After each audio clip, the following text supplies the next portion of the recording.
Avis vascular centre మన దేశంలోనే the best varicose vein hospital. Sir Revanth Reddy మీద వెంకటరమణారెడ్డిని నిలబెడితే గెలుస్తాడు అని అన్నారు. నిజంగా గెలుస్తారా? ఇంతకుముందు గెలలేదా? రేవంత్ రెడ్డి వెంకటరమణారెడ్డి మీద గెలిచిండా? వెంకటరమణారెడ్డి రేవంత్ రెడ్డి మీద గెలిచిండా? ఎవరి రేవంత్ రెడ్డి? ముఖ్యమంత్రి కదా. అసలు ముఖ్యమంత్రి పదవి స్వీకరించద్దు. కామారెడ్డి ఓడిపోయిన దానికి రిపీట్ ఎందుకు కాదండి? ఒకసారి ఓడగొట్టు ఎన్నిసార్లు అండి? ఇప్పుడు ఒకసారి ఓడగొట్టినాం, ఏదో కొత్తగా నువ్వు అద్భుతాలు మేము చెప్పట్లేదే, జరిగిందే చెప్తున్నాం. యాస్ బరాబర్ పునరావృతం చేస్తాం హిస్టరీ. ఓకే, మీ యాక్షన్ ప్లాన్ ఎట్లుంది సార్ ఇప్పుడు ప్రెజెంట్? యాక్షన్ ప్లాన్ ఏముంటుందండి? నిరంతరం ప్రజాక్షేత్రంలో ఉండాలా, ప్రజా ప్రజలందరూ మీతోనే ఉన్నారా? అరే ఆరుమూరు ప్రజలు, ఇప్పుడు కొడంగల్ ప్రజలు రేవంత్ రెడ్డితో ఉన్నారు, ఎట్లా ముఖ్యమంత్రి ఎట్లా అయిండు? ఇప్పుడు ప్రజలని ఏం చేస్తామండి? ఇప్పుడు ఒకటి, మాకు సాధ్యమైనంత వరకు సుమారు 750 కోట్ల రూపాయలు తీసుకొచ్చాను నేను. 750 కోట్లు తెలంగాణలో ప్రతిపక్ష ఎమ్మెల్యే తెచ్చినా అడగండి. రోడ్స్ తీసుకొస్తున్నాము, పంచాయతీరాజ్ బిల్డింగ్లు తీసుకొస్తున్నాము, లేదు చిన్న చిన్న తలివేద లాంటి గ్రామాలకు రోడ్లు వేపిస్తాం. 20 సమస్య ఉన్నది. లేదు 200 కోట్లు పెట్టి ఇంటిగ్రేటెడ్ యుద్ధ ప్రతిపాదన శరవేగంగా జరుగుతున్నాయి పనులు. ఒక శాసనసభ్యుడిగా ప్రతిపక్షంలో ఉన్నప్పుడు లేదు ఇవన్నిటికన్నా ముందు గల్పు కార్మికుల గురించి తెలంగాణ అసెంబ్లీలో ఏం మాట్లాడుతున్నాడు? ఏ శాసనసభ్యుడు మాట్లాడుతున్నాడు? పేదలకు రేషన్ కార్డ్స్ కావచ్చు, పేదలకు ఇల్లు కావచ్చు, పేదలకు ఇళ్ల స్థలాలకు కావచ్చు. ఇప్పటికి కూడా చెప్తున్నాను, పేదలకు ఇప్పటివరకు ఒక ఇంటి స్థలం ఇవ్వలేదు. 3 ఏళ్ళు అవుతుంది. దాని గురించి కూడా పోరాటం చేస్తా. అవసరమైతే అమర నిరాహార దీక్ష చేస్తా. రాసి పెట్టుకో. పోరాటం అన్నారు, కట్టెలు పట్టుకొని నించోబెడుతున్నారు కాంగ్రెస్ నేతలు. మనం మీ ఊరికి వస్తే ఆ పరిస్థితి ఎందుకు వస్తుంది సార్? కట్టెలు పట్టుకొని మీ మనుషులు నిలబడాల్సిన పరిస్థితి ఎందుకు వస్తుంది? వాళ్ళు నిర్ణయించుకోవాలి. కాంగ్రెస్ పార్టీ వాళ్ళు చేసే చర్యకు ప్రతిచర్య, దానికి సమాధానం అది. ఇంకా తర్వాత ఏమేమి పట్టుకుంటాం వాళ్ళే నిర్ణయించుకోవాలా. వాళ్ళు తీసుకునే నిర్ణయాలను బట్టి మా ప్రతీకార నిర్ణయాలు ఉంటాయండి. ఇది బీజేపీ సంస్కృతినా, పైడి రాకేష్ రెడ్డి సంస్కృతినా? ఇది రాకేష్ రెడ్డి సంస్కృతి కాదండి. మోసం చేసి ఎట్లన్నా గద్దెలు ఎక్కుతాము, లక్షల కోట్ల అవినీతి చేస్తాము, కుటుంబ పాలన చేస్తాము అనుకున్న నాయకులందరికీ నా సమాధానం ఇదే. దేనికైనా తెగిస్తా, చావుకైనా వెనకడిగేసేది లేదు. అధికార పార్టీ ఎవరండి? కాంగ్రెస్. అధికార పార్టీ ఎక్కడైనా ప్రతిపక్ష ఎమ్మెల్యే, ఎక్కడైనా ప్రతిపక్ష పోడు అధికార పార్టీ శాసనసభ్యులై మంత్రులై ముట్టడి చేస్తారు. అందరు పగబట్టిరు నన్ను. రేవంత్ రెడ్డి కనుసన్నలతోని, ఈ మంత్రుల కనుసన్నలతోని.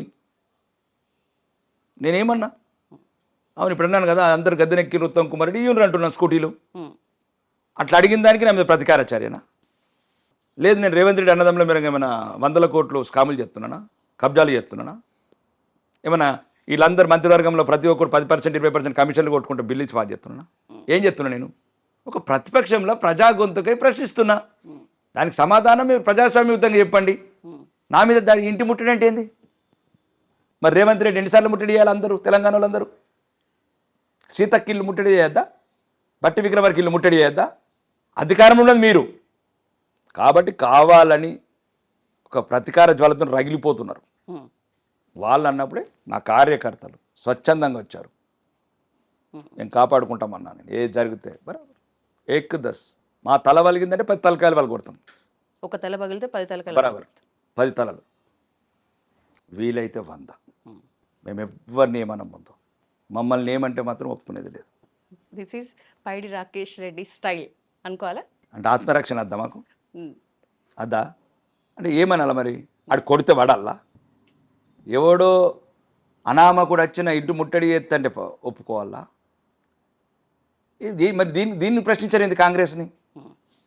అధికార పార్టీ ఉన్నది కదరా, మేము చెప్పింది ఇంప్లిమెంట్ చేయండి.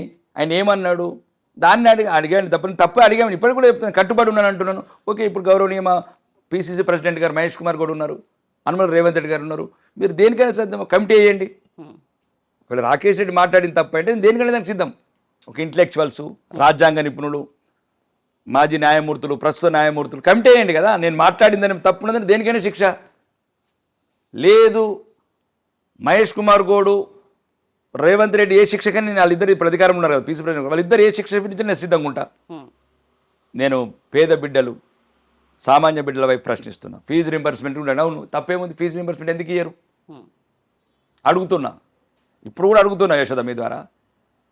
ఇన్ని లక్షల కోట్లు వచ్చినప్పుడు మీకు కాంట్రాక్టర్లకు 40% 30% కమిషన్ తీసుకొని బిల్లు ఇచ్చే మీకు పేద పిల్లలకు ఫీజు ఎందుకు ఇయ్యరు?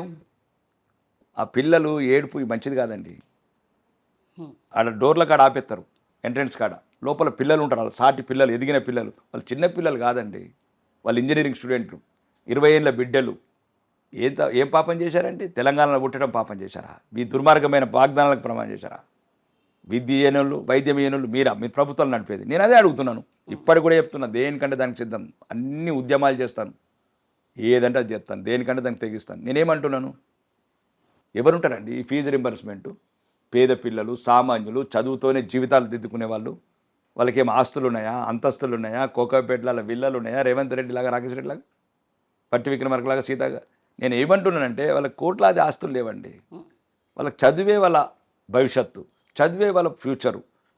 ఓకే, చదువుకున్న తర్వాత వాడు ఏదో చేసుకుంటాడు, కానీ చదువుకు కావాల్సింది అటంకులు సృష్టిస్తే ఎట్లా? వాళ్ళు ఒక ఆత్మన్యూనత భావం పెరుగుతుంది. యశోద, వాడు కాలేజీకి పోతాడు, వాడు లోపలికి రానియాడు, వీళ్ళకి సంబంధించిన వాళ్ళందరూ లోపల ఉంటారు. తల్లిదండ్రులను అడుగుదామంటేనేమో రక్తం అమ్ముకుంటున్నారండి, కిడ్నీలు అమ్ముకొని ఫీజులు కడుతున్నారు. నాకు తెలిసిన ఫ్యామిలీలు ఎన్నో 4 లక్షలు కడుతున్నారు ఇప్పటికి. 4 ఏళ్ళ నుంచి పిలుస్తారని దుర్మార్గులు, గత ప్రభుత్వం, ఈ ప్రభుత్వం. నేనేమంటున్నా, అన్ని పక్కన పెట్టండి, అది ప్రాజెక్ట్ ఫస్ట్ ఫీజు రీంబర్స్మెంట్ ఇవ్వండి, 15,000 కోట్లు. కావాలంటే మీకు కమిషన్లు మేము ఇస్తామన్నా. దీని మీద ప్రతి మాట మీద కట్టుబడి ఉన్నానండి. ప్రతి దేనికైనా సరే నేను ఏది కూడా దయచేసి, అందరు అనుకుంటున్నారు ఆవేశంగా మాట్లాడతారు, రాకేష్, ఆలోచనతోనే మాట్లాడతారు. అందరినీ మాట్లాడే విధానం కావచ్చు, ఇంకేదైనా కావచ్చు, ఆవేశంతో మాట్లాడుతుంటట్లేదు.